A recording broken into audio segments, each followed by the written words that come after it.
Online order कैसे आएंगे? ज़्यादा ऑर्डर कैसे आएंगे?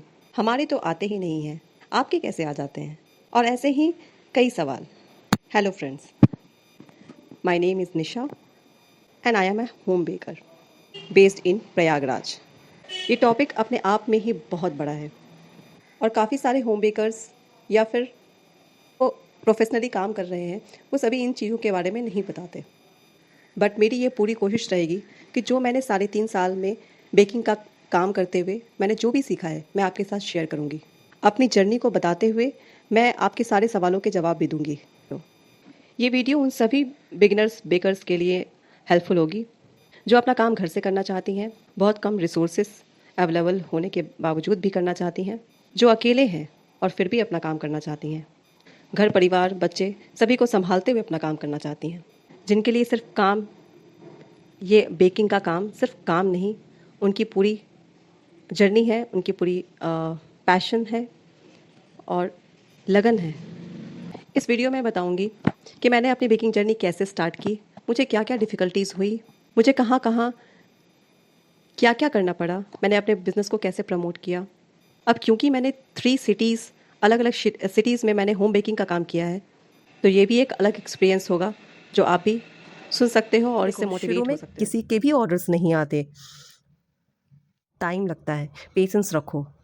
शुरू का जब भी बिज़नेस स्टार्ट करते हो तो उससे 6 मंथ तक आप ये दिमाग में रखो कि आपको अपने बिज़नेस को प्रमोट करना है। चीज़ों को आप बना रहे हो, उसे अपने स्टेटस पे लगाओ, इंस्टा स्टोरीज़ पे लगाओ, रील बनाओ, अच्छे-अच्छे निकालो और per day social media platform का तो यूज़ करो ही करो। और हाँ, पिक्चर्स जब भी लो तो ऐसा नहीं है कि आप कुछ बना रहे हो, आप मेकिंग का पिक्चर्स भी लो, आप फाइनल प्रोडक्ट का भी पिक्चर्स लो, आप पैकेजिंग के साथ में भी पिक्चर्स लो। ये सारे स्टेप्स कस्टमर के ट्रस्ट को बिल्डअप करता है। अपने प्रोडक्ट को प्रमोट करने के लिए आप अपने फैमिली मेम्बर्स की हेल्प ले सकते हो, फ्रेंड्स की हेल्प ले सकते हो। लेकिन एक गलती मत करना कि आप खुद ही जाके अपने प्रोडक्ट के बारे में किसी को ये बताओ कि हाँ ये मैं कर रही हूँ आप इसे परचेज़ करो। तो इस तरीके का काम मत करना, क्योंकि उससे वो कभी लेंगे नहीं और उल्टा वो कभी नहीं आएँगे आपके पास। मैंने ये चीज़ एक्सपीरियंस किया है, वो कभी नहीं आएँगे आपके पास। और अपनी किसी भी चीज़ को आप फ्री में डिस्ट्रीब्यूट मत करो, सैंपल पीस मत बेचो। आप सबसे अच्छा काम कर सकते हो, आप एक स्टॉल लगा सकते हो, जिसमें अपने कुछ प्रोडक्ट्स को आप शो कर सकते हो और उसे एक मिनिमम प्राइस पे आप सेल कर सकते हो।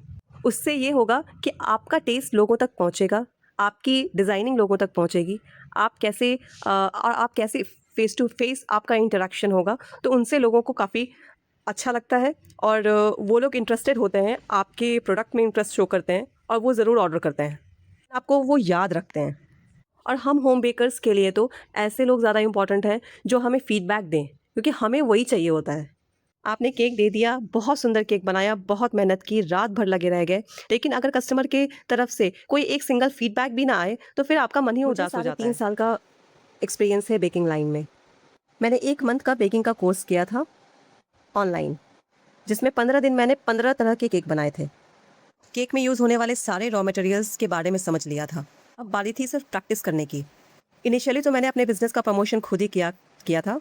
थोड़े पैम्पलेट वगैरह छपवाए थे और दिसंबर 2022 क्रिसमस डे के दिन मैंने अपना एक स्टॉल लगाया था, जिसमें मैंने काफ़ी तरह के mini cakes, cup cakes, jar cakes और मफ़िन्स वगैरह रखे थे।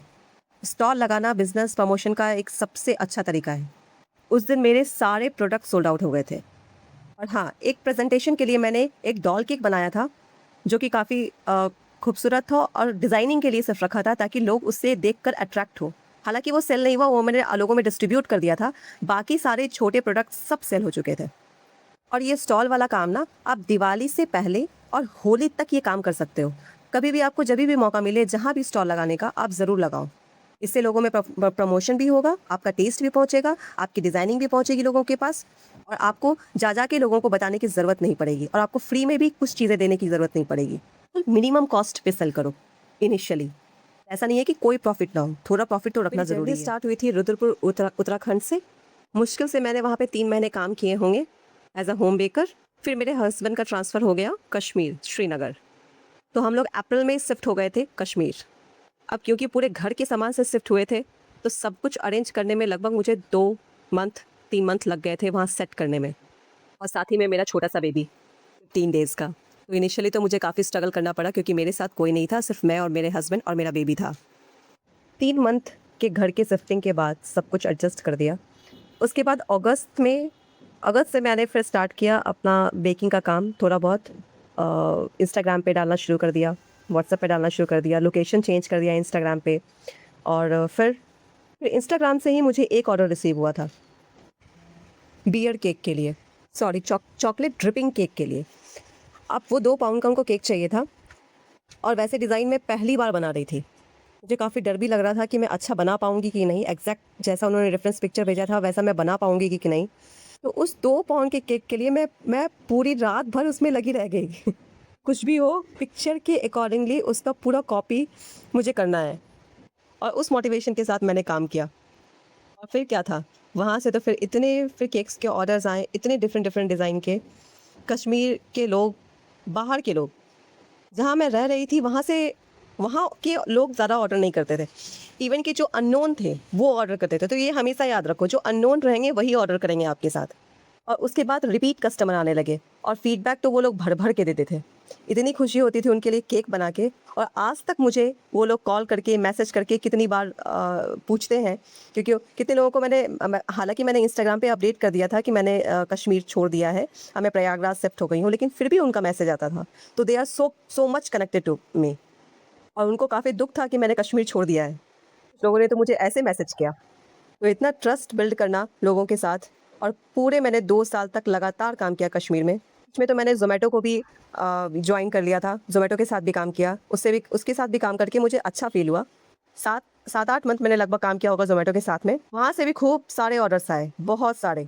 इवन कि मेरे ज़ोमैटो पर प्रोफाइल 1 to 5 के लिस्ट में आती थी। तो जब आप अच्छा काम करोगे ना तो वो हर जगह दिखेगा। अच्छे इंग्रेडिएंट के साथ काम करो, अच्छी क्वालिटी दो लोगों को, तो वो हर जगह दिखेगा। थोड़े ऑफर्स दे दो, कुछ कपकेक्स कॉम्प्लीमेंट्री दे दो, कुछ चॉकलेट्स कॉम्प्लीमेंट्री कर दो साथ में। कोई बड़ा ऑर्डर कर रहा है तो वो हमेशा जुड़े रहेंगे आपसे। और अपनी फिनिशिंग अच्छी रखो। पैसे के लिए कभी उनसे कोई मुझे नेगोशिएशन करना ही नहीं पड़ा। जितने पैसे की मैंने डिमांड की है उतने पैसे वहाँ के लोगों ने पे किया है। बट 1-2 लोग ऐसे होते थे जो नेगोशिएट भी करते थे, बट दैट्स ओके। और फिर मैं प्रयागराज शिफ्ट हो गई। प्रयागराज में भी सेम रिशिफ्टिंग। यहाँ भी पूरी शिफ्टिंग करने में मुझे लगभग 3 से 4 मंथ लग गए थे। नए प्लेस पे शिफ्ट होने के बाद और उसी मोटिवेशन के साथ काम करना बहुत बहुत मुश्किल होता है। जो आपने कस्टमर बनाए थे अब वो कस्टमर है नहीं, अब लोग अननोन है, कोई आपको जानता नहीं है। मतलब आपको पूरा बिजनेस का बेस जो है फिर से रेडी करना है। जो पिलर आपने पहले बना दिया था वो पिलर आपको फिर से बेस से शुरू करना है यहाँ पे। ये चैलेंज आपके पास खड़ी हो जा रही है।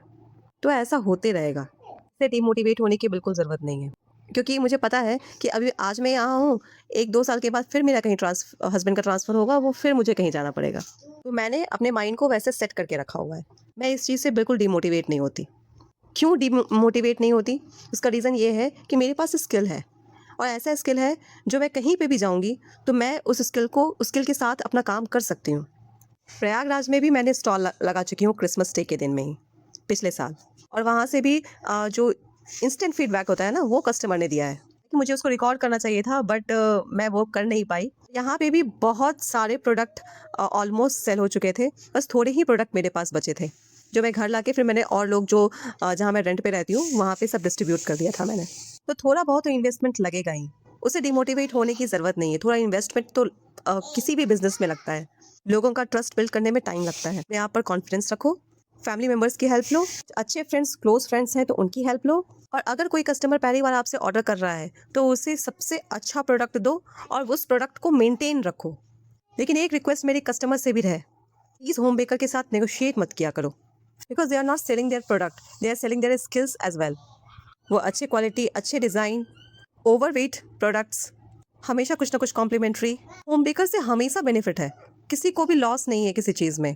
सबसे अच्छी बात, वो स्क्रैच से बनाते हैं। बहुत सारे होम बेकर स्क्रैच से बनाते हैं और प्रीमिक्स भी यूज़ करते हैं, तो वो एटलीस्ट अच्छे ब्रांड का यूज़ करते हैं, नॉट लाइक नॉर्मल बेकरी। आप बेकरी में देखने नहीं गए हो कि वो किस चीज़ से प्रीमिक्स यूज़ कर रहे हैं, तो वो कैसे यूज़ कर रहे हैं, वो कैसे बन रहा है, रॉ मटेरियल्स को आप देखने नहीं गए हो।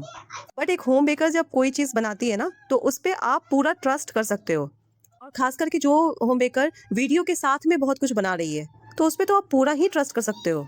बेकरी में हाइजीन मेंटेन रखना, ये सब बेकरी नहीं करते, बट होम बेकर हमेशा हाइजीन मेंटेनेंस के बारे में सोचती है और करती भी है, बिकॉज उनके खुद फैमिलीज़ हैं, उनके खुद बच्चे हैं, तो उन्हें हाइजीन मेंटेन रखना ही रखना है। किसी भी बिजनेस का मेन पिलर है ना, वो ट्रस्ट बिल्डअप करना कस्टमर के साथ में। जो आपने बोला है, अगर आप वो आपने किया है, इनके उससे ज़्यादा किया है, तो फिर रिजल्ट मिलेगा। Just have patience. और अगर आपको किसी और टॉपिक पे कुछ भी डाउट है या कोई सवाल पूछना चाहते हो, तो आप बेशक कमेंट पे पूछो। मेरी पूरी कोशिश होती है कि मैं हर कमेंट का रिप्लाई करूं, या फिर उसको वीडियो के थ्रू मैं एक मैसेज दे सकूं। थैंक यू, मिलते हैं नेक्स्ट वीडियो में। बाय।